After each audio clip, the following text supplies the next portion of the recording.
Grazia Cecchini, que tiene el mérito de haber comenzado a convocar reuniones sobre la familia, me pide que les envíe unas palabras a este tercer encuentro y lo hago con mucho gusto porque soy un convencido de que el mal del mundo se transmite por la familia.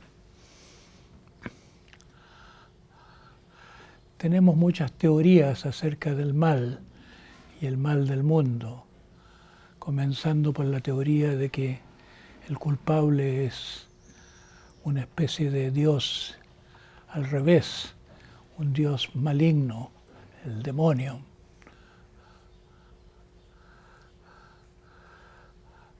Ha sido uno de los temas de la filosofía a través de las generaciones, este tema del mal.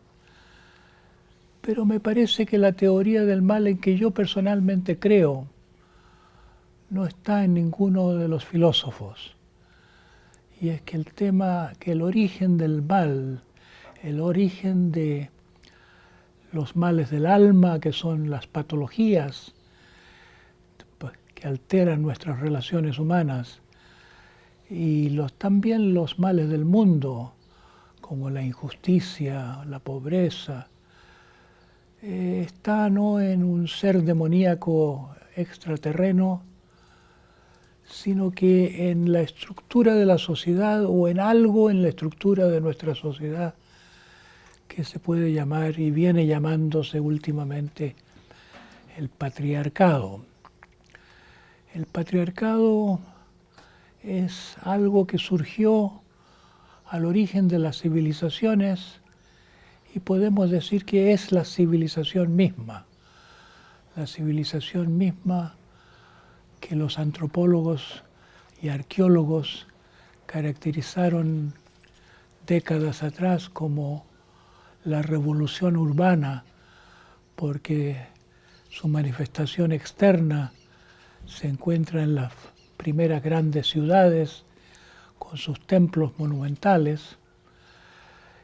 Más humanamente considerada la civilización es el comienzo del liderazgo masculino y el comienzo de la autoridad central, una autoridad que manda, que establece leyes, que prohíbe, que castiga y que sobre todo se hace obedecer.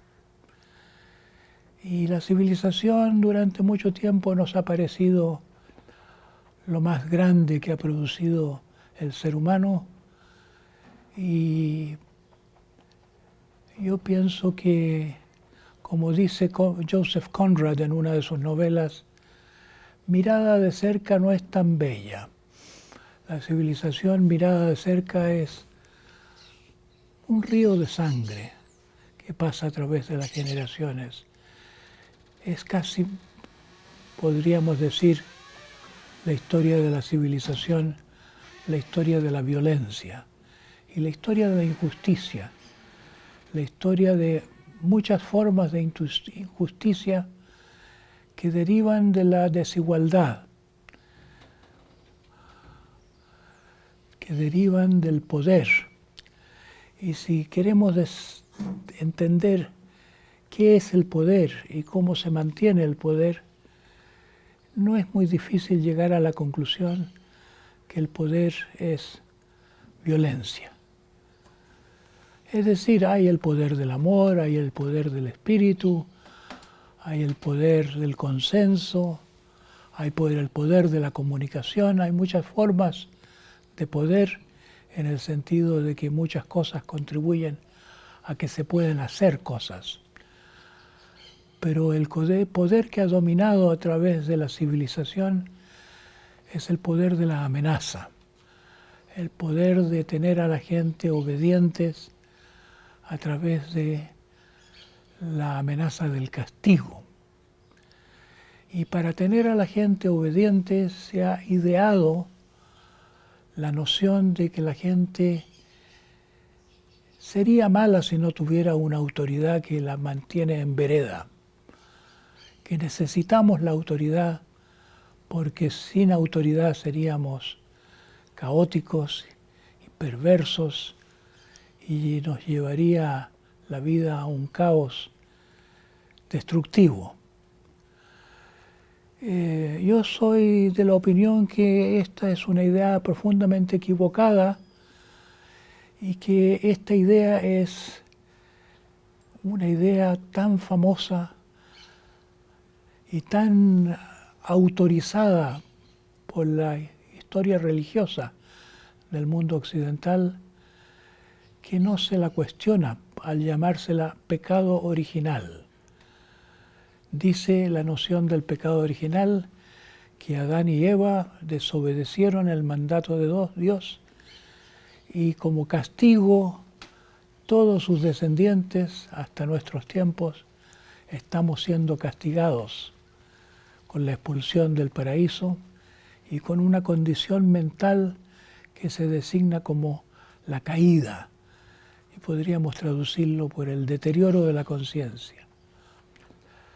Pero lo que los cristianos consideraron una transmisión genética de la conciencia como castigo divino, hoy en día se entiende bastante bien como un proceso sociocultural de transmisión de una plaga por contagio de conciencia de una generación a otra.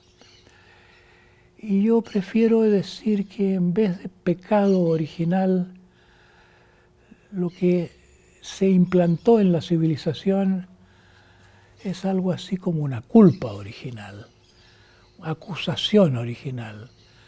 Lo que se inventó al origen de las civilizaciones es la moral normativa, una ética que dice esto está prohibido, esto es obligatorio, y que la raíz de la vida civilizada es esta condición de una mente que se debate entre la obligación y la prohibición y no tiene espacio de ser, sin que tenga espacio de ser el individuo un ser libre o uno que obedece a otra cosa que su condicionamiento, sus mandatos infantiles.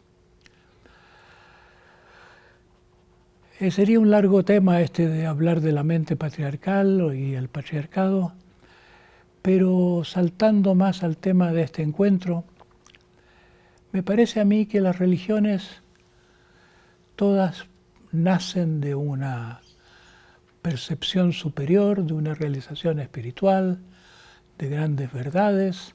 Todas se parecen en que quieren interesarnos, en mirar hacia el cielo, como quien dice, en interesarnos en llegar a un estado de conciencia en que se comprende que no solo de pan vive el hombre, como dice el Evangelio, sino que hay un factor de sabiduría que es como un alimento espiritual que nos permite una transformación. Pero a las religiones les ha faltado algo. A las religiones han pecado, han caído en un mismo pecado de desentenderse de la familia patriarcal, de un tipo de familia en que el padre durante muchos milenios no solo ha mandado sobre la mujer y sobre los hijos, sino que se ha considerado su dueño. Y tan posesivos nos hemos vuelto los humanos en nuestras relaciones que casi no concebimos una actitud no posesiva que quiere al otro como es y por lo que es, sin ponerle condiciones a su amor, sin decirle al otro te quiero mientras me pertenezcas, mientras me permitas ser tu dueño. Esto comenzó, podemos imaginar, con una supremacía de los machos sobre sus mujeres, como una relación de esclavitud familiar. Antropólogos han imaginado que tal vez la esclavitud familiar fue el precedente para que los humanos empezaran a interesarse en tomar esclavos fuera de la familia, y no solo mujeres, sino que hombres. La esclavitud fue una institución que no se cuestionaba en la antigüedad. Incluso los grandes patriarcas de la tradición judía, Abraham y Jacob, Isaac, tenían esclavos. Eso no se considera que fuera una falla, era lo normal. De esa manera consideramos normal también hoy en día que los padres sean los dueños de los hijos. El tipo de autoridad que ejerce el padre sobre el hijo, a veces a través de la madre, o la autoridad que ejerce la madre sobre el hijo, aunque sea a nombre del padre, o a veces a nombre de un padre abstracto que es el padre de la patria, o el padre de la iglesia, o el padre cultural, un padre absoluto que es una imagen abstracta más que una realidad encarnada. Esta autoridad es una autoridad que autoriza todo. Es una autoridad que se apodera de los hijos, y si nacemos en una sociedad en que los hijos tienen dueño, en que no se pertenecen a sí mismos, en que no se les enseña a vivir como personas libres, sino que se les enseña a obedecer, en una cultura que no concibe que pueda ser de otra manera y que otra manera pudiera ser mejor. Eso yo creo que tiene por consecuencia una humanidad en que no hay relaciones de yo y tú. Eso que Buber llamó la relación yo-tú, una relación directa, es una gracia, es una profundidad comparable a la experiencia religiosa. El encontrarse un yo con un tú, no como un objeto al que se posee, no como un medio para conseguir algo, no como un recurso, no como una conveniencia, no como una posesión, sino como un ser en sí. Eso es algo que tenemos en muy escasa medida. Lo tenemos si nos enamoramos, aunque dure poco. Cuando uno se enamora, siente que el otro basta, que estar con el otro es una gran satisfacción, no porque lleve a otra cosa. El yo-tú le agranda el mundo al yo. El yo solo no se siente completo. Los humanos estamos hechos para relacionarnos. Somos seres que vivimos en relación. Pero no conocemos lo que es una verdadera relación si somos seres que hemos vivido como esclavos y tenemos a nuestros prójimos como esclavos implícitos. Entonces, pienso yo que la familia es una creación cultural, la familia patriarcal, en que manda el padre sobre la mujer y que manda el padre sobre los hijos, es una familia que implica formas de represión social y que por una parte se criminaliza la libertad de los niños, que es la libertad biológica, la libertad orgánica de todos los seres vivos, que tienen una sabiduría en sí que nosotros que vivimos en nuestro intelecto no conocemos y ni valoramos. Y también la mujer, que representa el cuidado, que representa la compasión, por mucho que los feministas a veces quieran decir que estas cuestiones de divisiones de género son muy relativas. No se puede, yo creo, negar que las mujeres, ya hay estudios de valores que ya muestran que ya en la adolescencia empiezan a desarrollar puntos de vista y actitudes éticas diferentes de los hombres. Los hombres son más individualistas, las mujeres más solidarias en general. Es cosa estadística, pero seguramente originalmente las mujeres a cargo de los hijos reclamaron del orden patriarcal guerrero, porque pasamos como una especie, a través de nuestra historia como especie, por la necesidad de volvernos violentos y sobrevivir violentamente, volvernos predadores. Somos predadores, pero no innatamente predadores. Somos una especie que se volvió predadora para sobrevivir en tiempos difíciles, en los tiempos que precedieron a la civilización, que parece que fueron tiempos de sequía y de hambre. Entonces, el liderazgo masculino llevó a una actitud guerrera, competitiva, de supervivencia a través de la violencia, que está tan cerca de lo que sentimos que es nuestra naturaleza, que no la cuestionamos. Y como parte de eso está el ejercicio de la autoridad de los padres o de las madres sobre los hijos, y el equilibrio de la familia, que no es una familia en el sentido de tres personas que se aman y que se escuchan mutuamente y que actúan como un sistema abierto, sino que un sistema en que hay un exceso de autoridad dada por la tradición. Entonces yo creo que el cristianismo no triunfó en el mundo por la familia patriarcal, por una cosa tan simple. Así como Jesús le dijo a los que le mostraron una moneda para preguntarle si debían pagar impuestos, dijo: ¿quién está ahí representado en esa moneda? El César. Y dijo famosamente: dad al César lo que es el César. No sé si será cierto que Cristo dijo eso, pero si lo dijo fue una buena estrategia en ese momento histórico.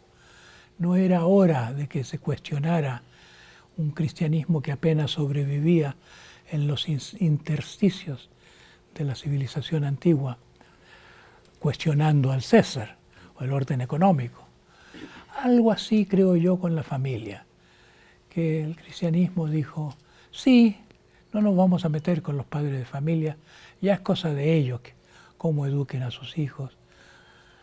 Pero hoy en día estamos poniendo en cuestión la familia, especialmente de los tiempos de Ronald Laing, el así llamado padre de la antipsiquiatría.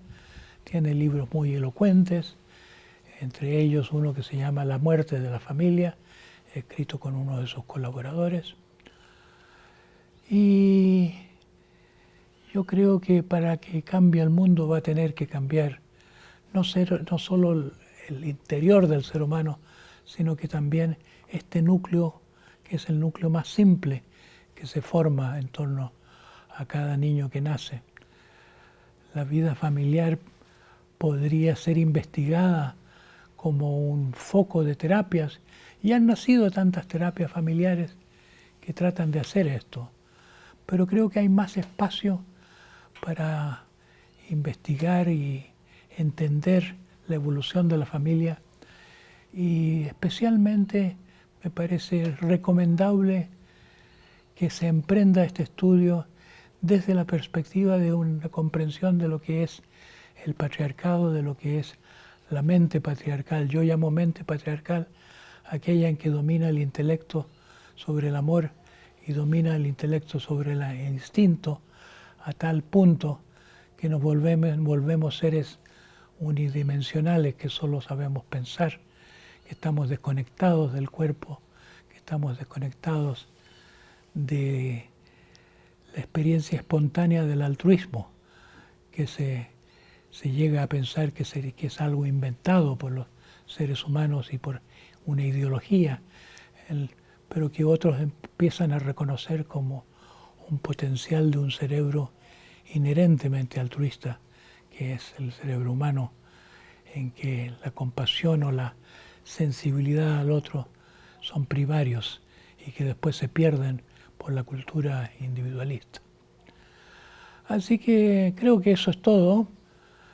Que les deseo un tiempo fecundo, experimentando las cosas que se vayan a ofrecer en esta temporada, y ojalá queden con con el interés abierto en seguir cuestionando la patología familiar y concibiendo cómo podría ser un equilibrio alternativo, un abrazo alternativo entre el padre, la madre y los niños, en que haya un mínimo de violencia, un mínimo de castigo, un mínimo de represión.